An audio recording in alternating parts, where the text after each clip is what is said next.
Well, hello everybody and welcome to the Haynes International Motor Museum. It's quite early in the morning and we're just getting things ready to open our doors for another full day of visitors. We'd like to just leave a quick short message to talk about the change in regulations which come about on Monday the 19th of July. Firstly, I'd like to say a big thank you to you all for supporting the museum since we opened in the middle of May.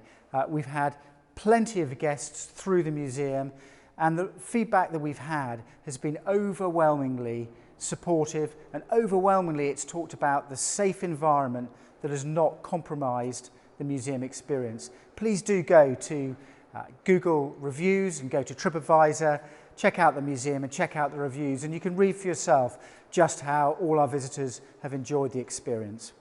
In terms of what we're doing from the 19th, well, your safety and the safety of staff and volunteers is of paramount importance.